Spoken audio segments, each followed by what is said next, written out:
March 24, 1945. The sky over Berlin.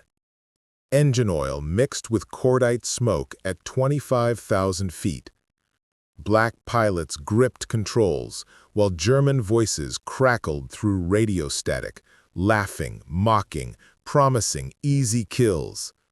The Luftwaffe had been told these men couldn't fly, couldn't fight, couldn't lead. They called them Schwartze Vogel, black birds, easy prey. Then the red tails dove. How did men trained in the worst conditions, flying hand-me-down aircraft, mocked by their own military, become the most feared escort fighters in the European theater? Follow the path from a segregated airfield in Alabama to the smoking ruins of the Luftwaffe's best squadrons. This wasn't just about flying. It was about proving that courage has no color, that skill destroys prejudice, and that sometimes the men everyone underestimates become the ones no enemy can forget. Before we begin, please subscribe and tap like to support the channel. Watch till the end to see the mission that silenced every critic and the moment when mockery turned into the highest military honors America could give. Before we jump back in, tell us where you're tuning in from, and if this story touches you, make sure you're subscribed, because tomorrow I've saved something extra special for you. July 19th, 1941, Tuskegee, Alabama. Heat rose from red clay like breath from a furnace. The air smelled of pine sap, aviation fuel, and something else, doubt, thick as the humidity. At Tuskegee Army Airfield, a different kind of war was beginning. Not in the skies over Europe, but on American soil, where the enemy wore the same uniform. The men who arrived carried duffel bags and dreams that weighed more than luggage. They had heard the whispers, read the editorials, felt the stares. Negroes lack the intelligence, interest, and reflexes to fly, a War Department report had stated in 1940. That was on paper. In person, the message was simpler. You don't belong here. The airfield itself told that story. While white cadets trained at modern facilities with new aircraft and experienced instructors, Tuskegee got the leftovers. The runways were shorter, the barracks older, the equipment worn. PT-17 Stearman biplanes sat in rows, their fabric wings patched, engines coughing blue smoke on startup. These were training aircraft that other bases had retired. Then came ground school. Navigation, meteorology, aircraft recognition, engine mechanics. The classrooms smelled of chalk dust and old wood. Maps covered the walls. An instructor pointed to cloud formations, explaining how to read weather at altitude, how to navigate by stars when instruments failed, how to calculate fuel consumption down to the last gallon. "You will know your aircraft better than you know yourself," the instructor said. "When you're at 20,000 feet and your engine starts missing, you won't have time to check a manual. You'll have seconds to decide, bail out or fix it in the air." The cadets scribbled notes on whatever paper they could find. The military provided minimal supplies. Some wrote on the backs of old forms. Others shared notebooks, passing them back and forth like precious cargo. Numbers told part of the story. In 1941, the Army Air Corps had exactly 0 black pilots. The entire American military was segregated. Separate barracks, separate mess halls, separate bathrooms. In some southern towns near military bases, black soldiers in uniform were still expected to step off sidewalks when white civilians passed. Yet here at Tuskegee, these men were being trained to fly machines that cost $50,000 each, to navigate at speeds over 300 miles per hour, to make split-second decisions that could mean life or death. The contradiction was absurd and obvious to everyone. The first flights came after weeks of ground preparation. Walking out to the flight line felt like stepping onto holy ground. The PT-17 Stearmans sat waiting, its radial engine ticking as it cooled in the morning air. The smell was intoxicating. High-octane fuel, engine oil, doped fabric, and possibility. A cadet named Robert Tresville climbed into the rear cockpit for his first lesson. His instructor, a white lieutenant named James Fuller, settled into the front seat. Fuller had been at Tuskegee for 2 months and had already washed out 6 cadets. His voice came through the Gosport tube, the speaking system that connected the 2 cockpits. "Hands on the controls. Feel what I'm doing." The engine roared to life. The propeller became a blur. The aircraft shuddered, eager. They taxied to the runway, the tailwheel bumping over uneven ground. Then Fuller pushed the throttle forward. The acceleration pressed Tresville back into his seat. The wings bit into the air. The ground fell away. For the first time, he saw the world as birds see it, vast, open, and suddenly making sense in a way it never had before. "Your aircraft," Fuller said through the tube. Tresville's hands closed on the stick. The PT-17 responded to the smallest movement, dipping left when he breathed wrong, climbing when he tensed. It was like learning to dance with a partner who knew every mistake before you made it. "Relax," Fuller said. "The airplane wants to fly. You're just along to give a direction." They flew for 30 minutes. When they landed, Tresville's hands shook. His shirt was soaked with sweat, and he couldn't stop smiling. He had touched something real, something the doubters said he could never reach. But not everyone made it. The washout rate was brutal.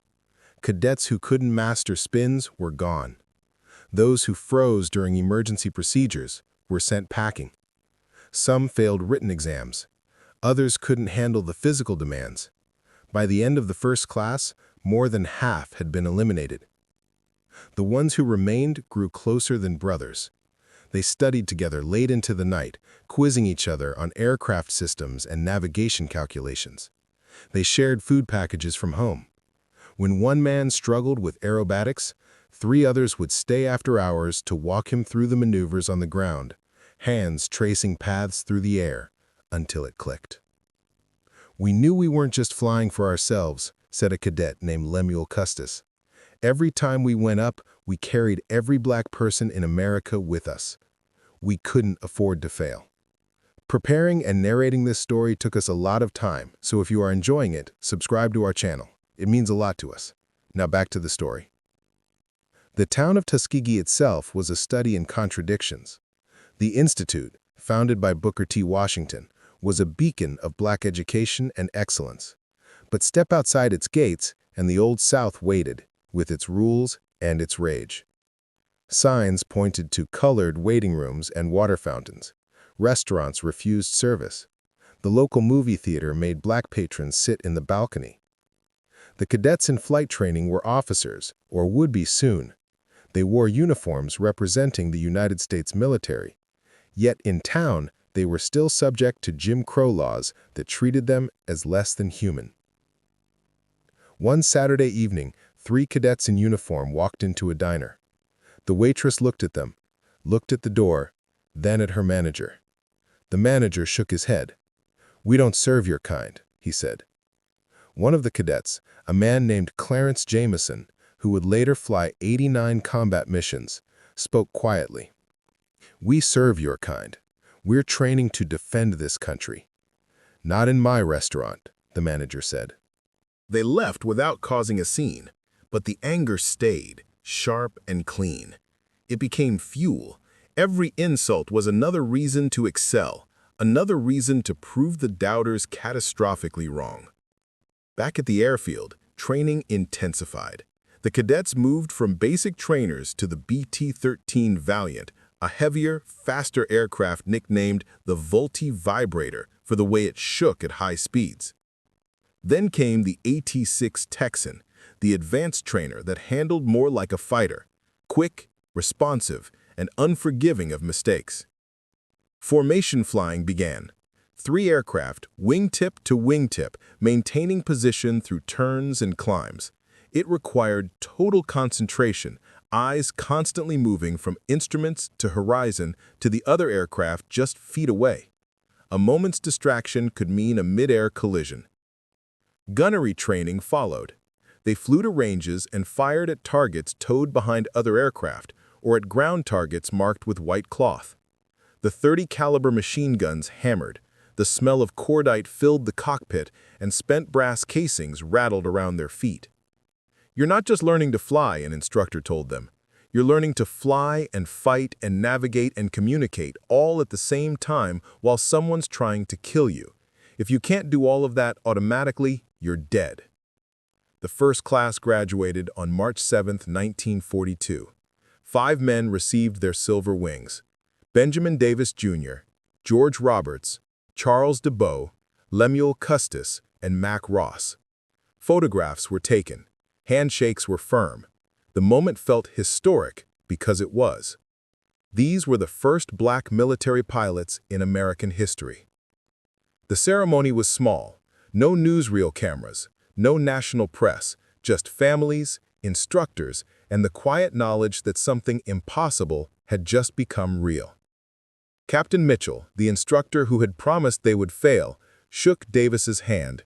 His grip was strong, his eyes different than they had been 9 months earlier. "I was wrong," Mitchell said simply. "Fly safe." But graduation was just the beginning. Now came the question no one had answered. What would the military do with black fighter pilots? Would they see combat? Would they be relegated to support roles? Would they be allowed to prove themselves in the only place that mattered, against the enemy? The answer came slowly, reluctantly, and only after more pressure from outside the military. The Tuskegee Airmen, as they would soon be called, were about to enter a war that didn't want them. They would fly missions their own country doubted they could complete, and they would face an enemy who had been told these men were inferior in every way. The Luftwaffe was about to learn a very expensive lesson about underestimating people. April 1943. The 99th Fighter Squadron, the first all-black combat unit in the Air Corps, shipped out to North Africa. They sailed from New York Harbor on the transport that smelled of diesel, salt water, and the nervous sweat of men heading to war. The ship was crowded, bunks stacked 3 high, the air below deck thick and stale. They arrived in Casablanca, Morocco, and then moved to bases in Tunisia, where the desert stretched endlessly and the heat made metal too hot to touch.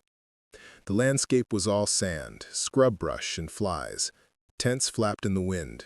Dust got into everything: food, water, engines, lungs. Their aircraft were P-40 Warhawks, shark-mouthed fighters that were already obsolete by 1943 standards. While other squadrons were transitioning to P-47 Thunderbolts and P-51 Mustangs, the 99th got the hand-me-downs. The P-40s were tough and reliable, but slower and less maneuverable than what the Luftwaffe was flying. "We got the planes nobody else wanted," a pilot named Elwood Driver said. "So we flew them better than anyone else could." The ground crews worked miracles. They scavenged parts from wrecked aircraft, machined replacements from scrap metal, and kept engines running on grit and ingenuity. A crew chief named William Campbell could diagnose an engine problem by sound alone, standing 20 feet away while the mechanics ran it up. "That's a fouled plug in cylinder 3, he'd say. And he'd be right. The 99th flew their first combat mission on June 2, 1943, a dive-bombing attack on the German-held island of Pantelleria. 12 P-40s loaded with 500-pound bombs took off in the pre-dawn darkness. The island appeared below, rocky and brown, ringed with anti-aircraft batteries. Lieutenant Charles Hall rolled into his dive. The ground rushed up. Flak burst around his aircraft, black puffs that smelled like sulfur and death. He released at 3,000 feet, pulled hard on the stick, and felt the G-forces press him into his seat as the P-40 climbed away. Behind him, the bombs hit, explosions that threw dirt and debris into the air. All 12 aircraft returned safely. It was a successful mission by any measure. But back at base, the whispers continued. Some white officers questioned whether the black pilots had actually hit their targets. Others suggested they had been lucky. The scrutiny was constant, exhausting, and unfair. "We had to be perfect," Hall said later. "Anything less would be used as proof that we didn't belong." 2 weeks later, Hall got his chance to prove it beyond any doubt. On July 2, 1943, he was flying Escort for B-25 bombers over Sicily when German fighters appeared. Focke-Wulf FW-190s, fast and deadly, painted in gray-green camouflage with black crosses on their wings. Hall's radio crackled. "Bandits, 2 o'clock high!" He looked up and saw them diving. His hands moved automatically. Throttle forward, stick back, eyes tracking the lead FW-190 as it came down toward the bombers. The German pilot was good, his approach angle perfect, his speed building. Hall pulled his P-40 into a climbing turn, cutting off the Germans' attack. The two fighters met head-on, both firing. Tracer rounds streaked through the air like angry fireflies. The sound was enormous, his own guns hammering, the engine roaring, the slipstream screaming past the canopy. The German broke left. Hall followed, pulling hard, feeling the edges of his vision gray from the G-forces. The P-40 shuddered, on the edge of a stall, but stayed with the FW-190 through the turn. Now Hall was behind him. He centered the Pipper, the gun sight reticle, on the German's fuselage and pressed the trigger. The 6 .50 caliber machine guns roared.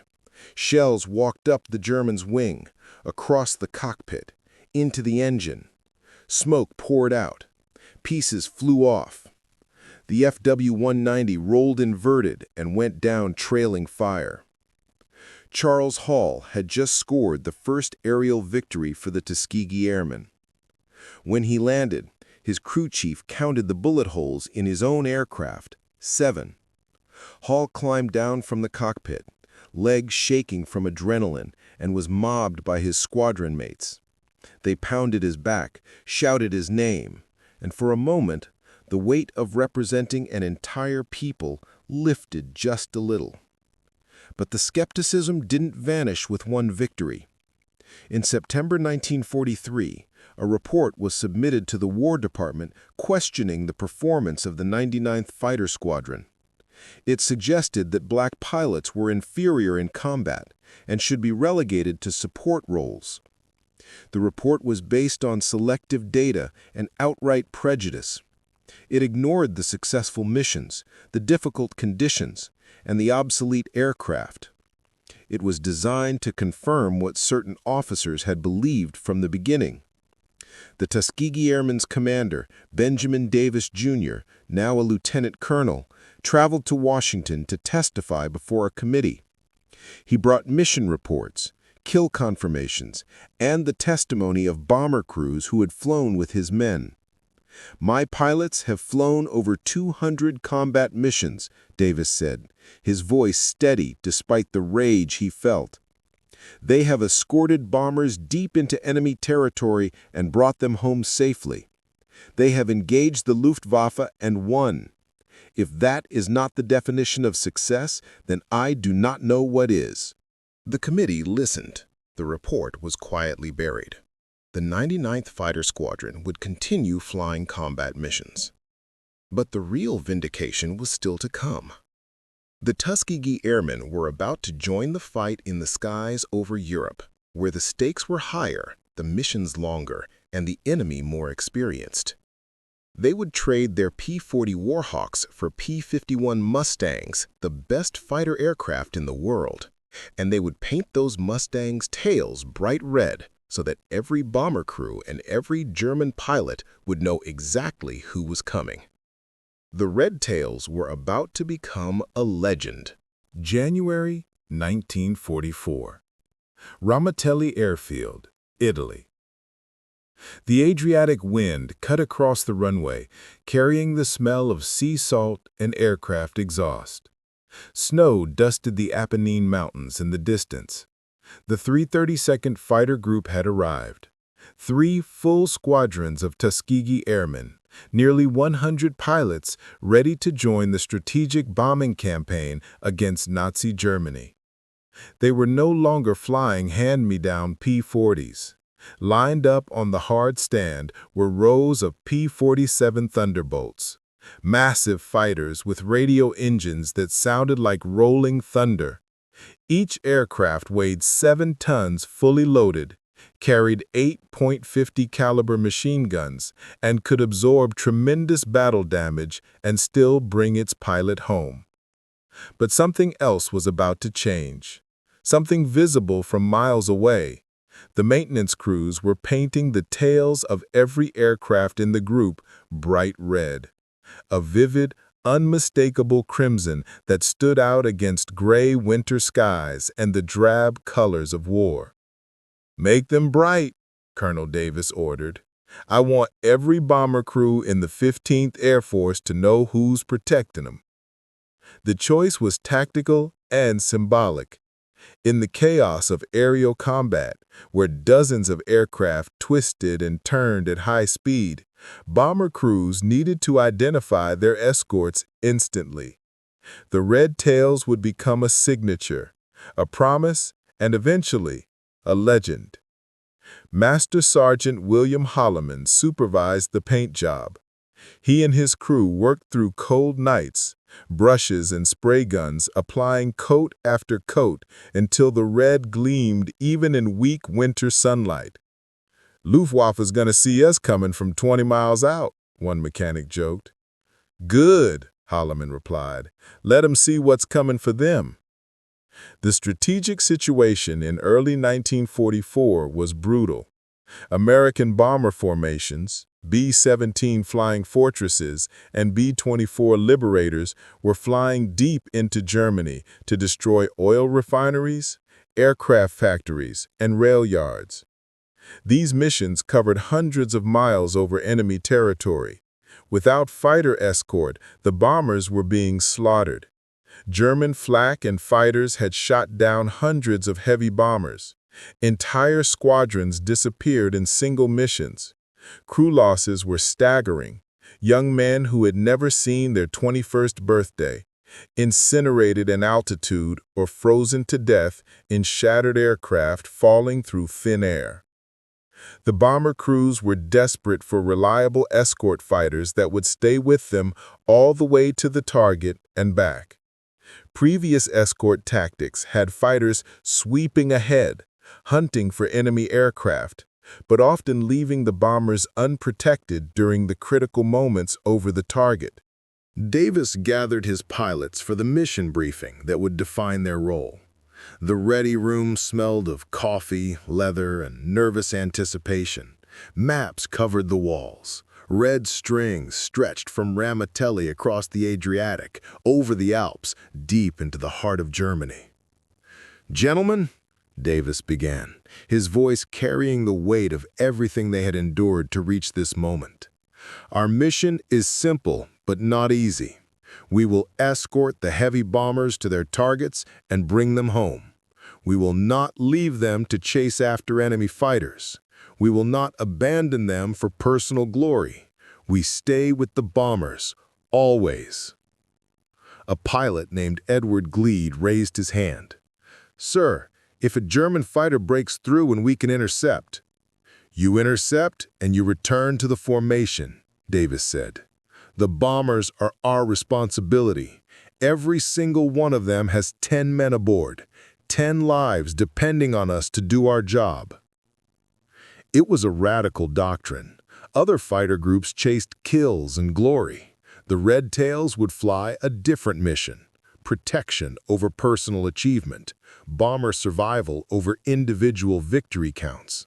It would cost them opportunities for A status, but it would earn them something more valuable: absolute trust. The first major mission came on January 27, 1944. The target was a German communications center near Anzio, where Allied forces had just landed and were fighting for survival. 64 P-47s took off in the pre-dawn darkness, their red tails reflecting the runway lights like embers lifted by wind. Lieutenant Robert Diaz flew as wingman in a four-ship Element. As his Thunderbolt climbed through 10,000 feet, the sun broke over the horizon, painting the underside of clouds gold and pink. Below, the Adriatic stretched out dark blue and endless. Ahead, somewhere in the distance, bombers were assembling into their massive formations. The rendezvous point was over the coastline. Diaz saw them first. A box formation of 36 B-17s, their aluminum skins gleaming, contrails streaming behind like white ribbons.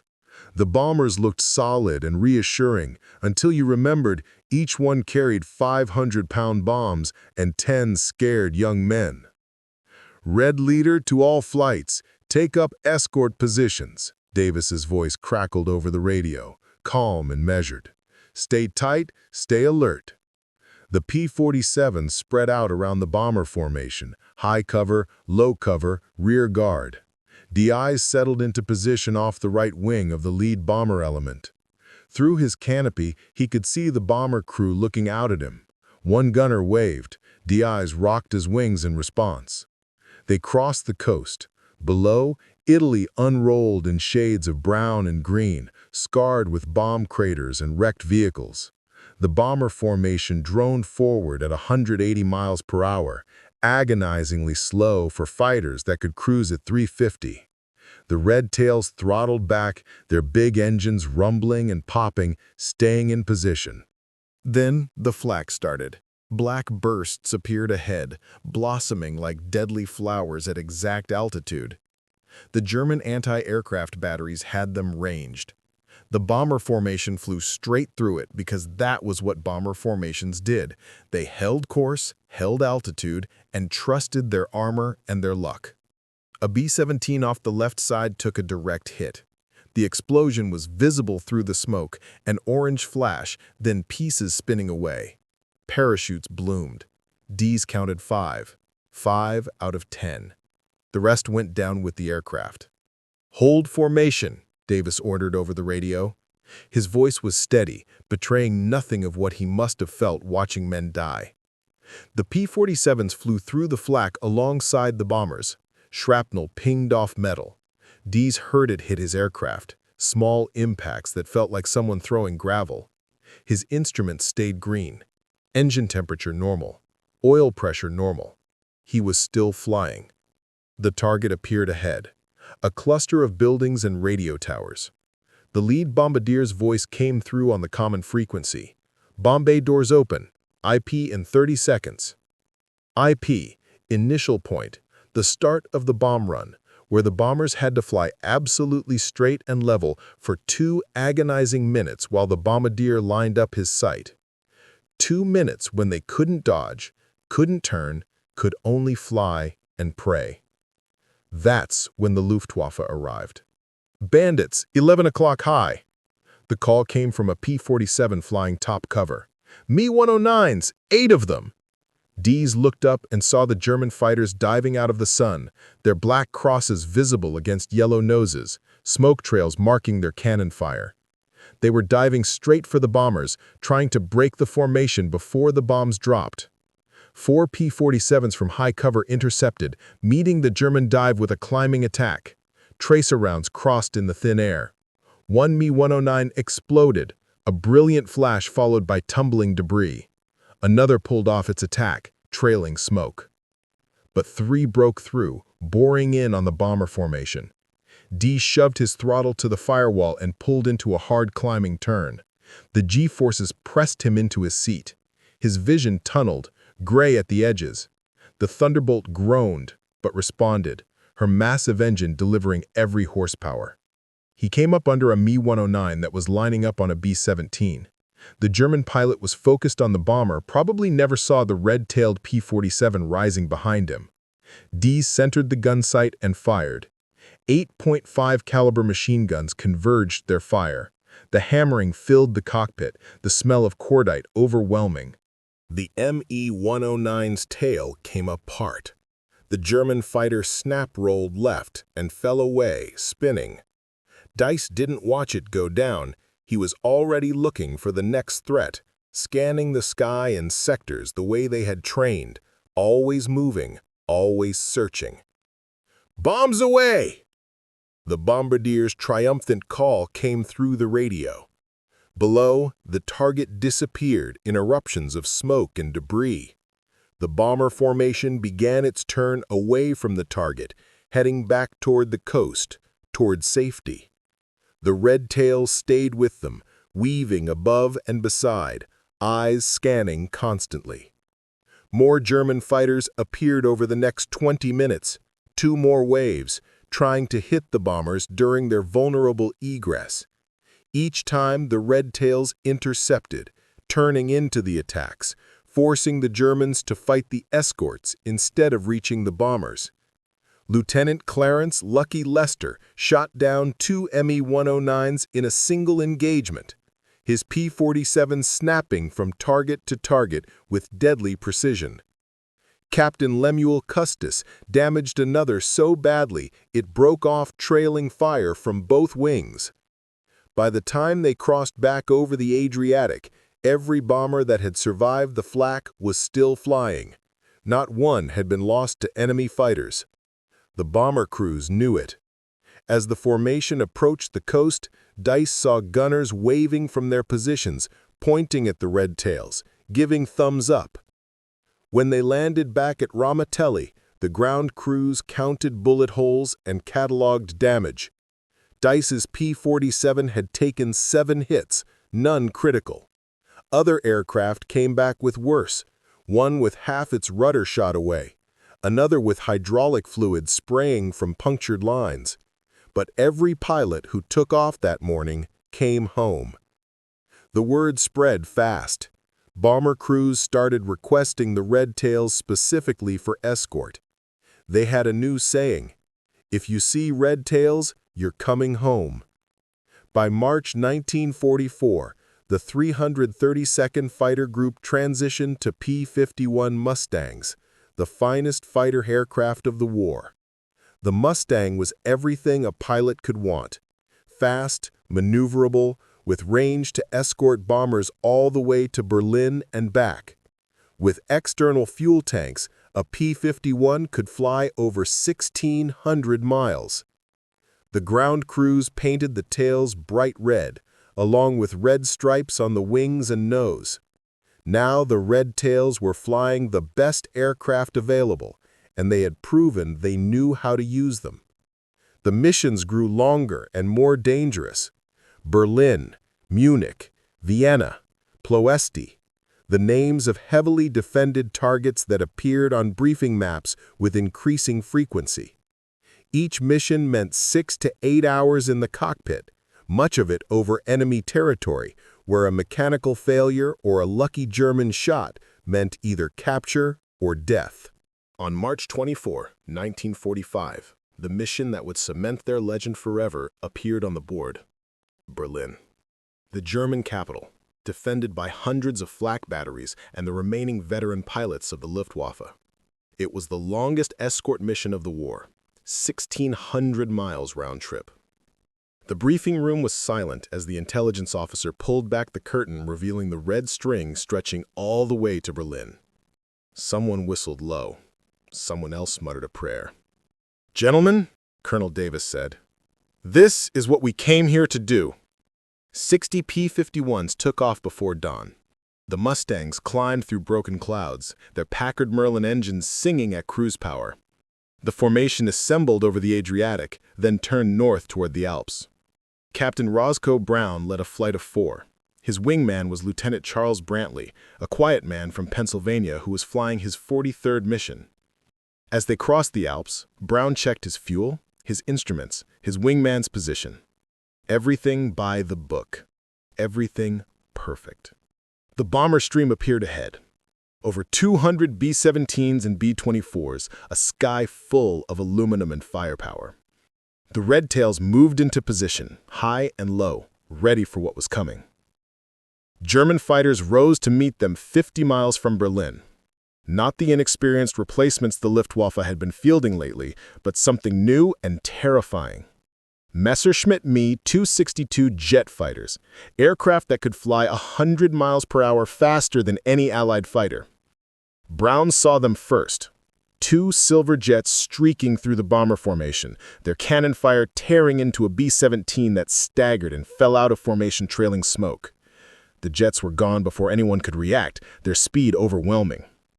"Jets at 6 o'clock high, coming around for another pass!" Brown made a split-second decision. The Me-262s were faster, but they had to slow down to attack effectively. If he could catch one in the turn. He pushed his throttle to maximum emergency power and dove, building speed, trading altitude for velocity. His Mustang screamed downward, the airframe shaking, the engine howling. The airspeed indicator went past the red line, 450 miles an hour, 460, 470. The jet was pulling out of its attack, starting to climb. Brown led the target, anticipating where it would be, and fired. The 6.5 caliber guns in his Mustang's wings erupted. Tracers arced across the sky. The first burst missed. Brown corrected, fired again. This time he saw strikes on the Me-262's fuselage. The jet kept flying. They were tough aircraft, heavily armored. Brown stayed with it, firing in controlled bursts, walking his fire toward the engine nacelles.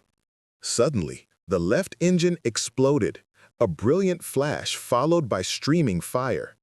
The Me-262 rolled inverted and went down, trailing black smoke that marked its fall like a funeral banner. Roscoe Brown had just shot down one of the Luftwaffe's most advanced fighters in a piston-engine aircraft that was, on paper, completely outclassed. "Splash one jet," his wingman called over the radio, his voice electric with excitement. The bombers reached Berlin. Below, the city sprawled vast and gray, already heavily damaged from years of bombing. Flak filled the sky, so thick it looked solid, like you could walk on it. The bomber formation plowed through, bomb bay doors opening, bombardiers hunched over their sights. More German fighters appeared, conventional Me-109s and FW-190s, trying to exploit the chaos of the flak barrage. The Red Tails intercepted them all, turning every attack, forcing every German pilot to fight the escorts before they could reach the bombers. Lieutenant Charles Brantley found himself in a turning fight with an FW-190 over eastern Berlin. The German pilot was good, keeping his nose up, trying to get angles for a shot. The two fighters circled each other like hawks, altitude bleeding away with each turn. Brantley waited for his moment. The FW-190 pilot made a small mistake, pulled too hard, his aircraft shuddering on the edge of a stall. Brantley rolled inverted, pulled through, and came out directly behind the German fighter at 200 yards. He fired. The stream of .5 caliber rounds walked up the FW-190's fuselage. The canopy shattered. The aircraft nosed over and dove straight down, trailing pieces. Brantley didn't celebrate. He was already climbing back to altitude, back to the bombers, back to his duty. By the time the bomber formation turned for home, the Red Tails had engaged and defeated every German attack. 3 Me-262 jets had been shot down by the 332nd that day, an unprecedented achievement. Multiple conventional fighters had also been destroyed or damaged. Most importantly, not a single bomber under Red Tail escort was lost to enemy fighters that day. The mission took 8 hours. When they landed back at Ramatelli, the pilots climbed out of their cockpits exhausted, their flight suits soaked with sweat despite the cold, their hands cramped from gripping the controls. Ground crews swarmed over the aircraft, counting bullet holes, checking for damage, refueling and rearming for the next day's mission. That night, a message arrived from the bomber crews. It was simple. "Thank you, Red Tails. You brought us home." Word of the Berlin mission spread through the 15th Air Force like wildfire. Bomber crews who had never flown with the Red Tails started requesting them. Other fighter groups asked how they achieved such protection rates. The answer was always the same: discipline, training, and an absolute commitment to the mission over personal glory. By April 1945, the 332nd Fighter Group had flown over 1,500 combat missions. Their kill total was climbing past 100 enemy aircraft destroyed in the air. They had also strafed hundreds of targets on the ground: locomotives, trucks, aircraft on airfields, anything that supported the German war machine. But the statistics that mattered most were these. In over 200 bomber escort missions, the Red Tails never lost a single bomber to enemy fighters.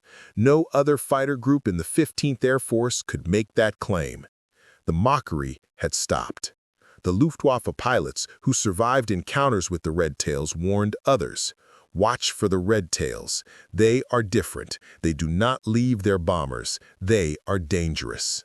German radio propaganda tried to dismiss them, but the lies rang hollow. You cannot mock men who consistently defeat you in combat. You cannot call people inferior when they shoot down your best pilots in your most advanced aircraft. On the ground, at captured German airfields, intelligence officers found documents, Luftwaffe tactical reports that specifically mentioned the red-tailed American fighters and recommended avoiding engagements with them when possible.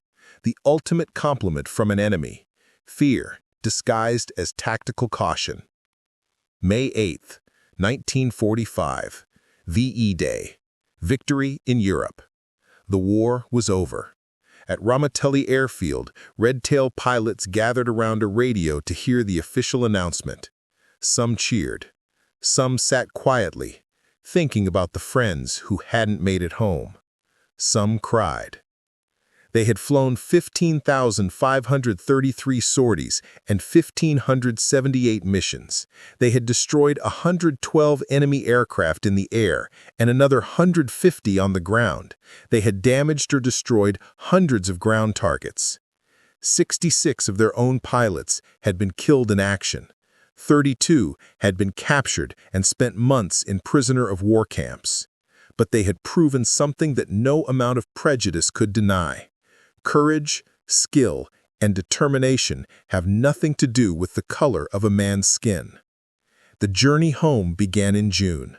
The pilots and ground crews boarded transport ships that smelled of diesel and salt air. They sailed across the Mediterranean, through the Strait of Gibraltar, across the Atlantic to New York Harbor. When the Statue of Liberty appeared through the morning mist, grown men wept. They had left as untested pilots, flying obsolete aircraft, dismissed by their own military. They returned as combat veterans who had defeated the Luftwaffe's best and earned the respect of every man who flew with them. But America in 1945 was still segregated. The same men who had flown P-51 Mustangs over Berlin returned to a country where they couldn't eat in certain restaurants or stay in certain hotels. Military bases remained segregated. The contradiction was painful and obvious. At a debriefing in Washington, Colonel Davis addressed a room full of senior Air Force officers. The room was silent as he presented the 332nd's combat record: missions flown, bombers protected, enemy aircraft destroyed. "Gentlemen," Davis concluded, "my pilots have proven beyond any doubt that the color of a man's skin has no bearing on his ability to fly, fight, and lead. We have paid for that proof in blood and honor. I trust the Air Force will remember it." One general in the back of the room stood and began to clap. Slowly, others joined until the entire room was applauding. It wasn't enough, not nearly enough, but it was a start. The awards came next: Distinguished Unit Citations, Silver Stars, Distinguished Flying Crosses, Purple Hearts. The medals were presented at ceremonies across the country. Families who had worried and prayed saw their sons, husbands, and brothers honored as heroes. Lieutenant Colonel Benjamin Davis, Jr. received the Silver Star for his leadership and courage. In the citation, it noted that his outstanding tactical skill and personal valor had been instrumental in the success of the 332nd Fighter Group. But perhaps the greatest honor came from the bomber crews themselves. In squadron ready rooms across America, photos appeared on bulletin boards. Pictures of P-51 Mustangs with bright red tails flying in formation silhouetted against clouds. Beneath them, handwritten notes, "Guardian Angels," and "They brought us home." The Tuskegee Airmen returned to civilian life changed men. Some used the GI Bill to attend college, becoming doctors, lawyers, teachers, and engineers.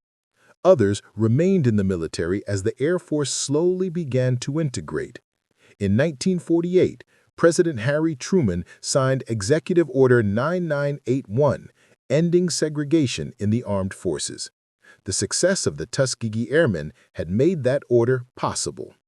Years later, historians would study their record and find it remarkable not just for what they achieved in combat, but for how they changed America itself.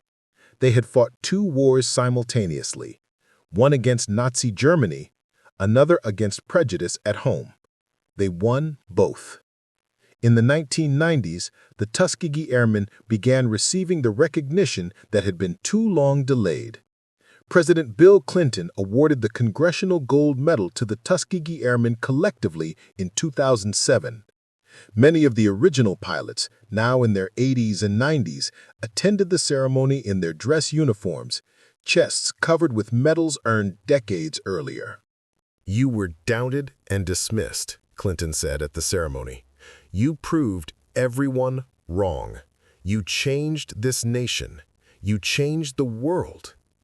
The men who had once been mocked, who had flown hand-me-down aircraft from segregated airfields, who had been told they lacked the intelligence and ability to fly, stood tall as the nation finally acknowledged what bomber crews had known since 1944. The Red Tails were the best. Their legacy extends beyond their combat record.